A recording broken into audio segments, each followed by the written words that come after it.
Hello' everyone, সকলোকে নমস্কাৰ। Today my birthday আৰু বাৰ্থডে দিনাখনে মই কি কৰিব লৈছোঁ এয়া আপোনালোকক দেখাই যাম, আপোনালোকে চাই যাব। এয়া হ'ল হাঁহ, আজি মোৰ বাৰ্থডে বুলি মাৰিব লৈছোঁ। তো এয়া মাংস মাৰি মেলি হৈ গ'ল আৰু লগতে কি কৰিব লৈছোঁ, আলু আৰু কোমোৰাও আমাৰ ঘৰতে আছিলে আৰু পিঁয়াজ 1 কেজিমান কাটি থৈছোঁ আৰু হাঁহ মাংসৰ লগত ধুনীয়াকৈ বনাম বুলি।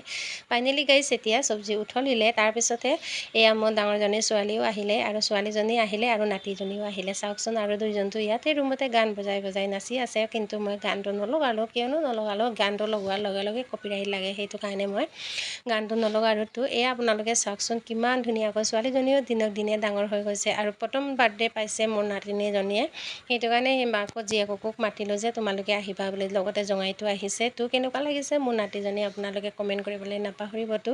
এয়া মাকজনীও চাচোন লগতে নাচি আছে আৰু ছোৱালীজনীও নাচি আছে। সঁচাকৈ কেতিয়াবা মনবোৰ বহুত ভাল লাগে। যেতিয়া আমি গাভৰু হৈ আছিলোঁ তেতিয়া এদিনো আমি বাৰ্থডে পাতি পোৱা নাছিলোঁ আৰু বাৰ্থডেনো কি বস্তু আমি জনাই নাছিলোঁ। কলেজলৈ গ'লে হয় মানুহৰ কেতিয়াবা লগৰীয়াবিলাকে মাতে আমাৰ বাৰ্থডে আছে আহিব বুলি, তেতিয়া চাই যাওঁ আৰু। ফাইনেলি গাইছ এতিয়া আকৌ লগৰবিলাকে, মোৰ লগৰ আৰু আলহীবিলাকে আহিব বোলে, আলহী আহিব বোলে। এয়া মই চুপাৰখনো বহুত ধুনীয়াকৈ টিক টাক কৰি থৈছোঁ আৰু কেনেকুৱানো লাগিছে সকলোৱে কমেণ্ট কৰি জনাবতো। আৰু যিমান ক'লেও ঘৰৰ বোৱাৰী বা ছোৱালীয়ে আলহী আহিব বুলি ক'লে সদায় ড্ৰয়িং ৰুমটো টিক কৰা হয়, সেইটো কাৰণে আজি মই আগতীয়াকৈ ড্ৰয়িং ৰুমটো টিক কৰি থৈছোঁ। আৰু এয়া চাওকচোন, আৰু মোৰ যে ল'ৰা দুটা, আপোনাৰ একদম ল'ৰা বুলি ক'লে আপোনালোকে জানেই নহয় কিমান যে বদমাছ। যেতিয়া মই ৰুমটো টিক কৰোঁ সিহঁতে লেতেৰা কৰি থাকে।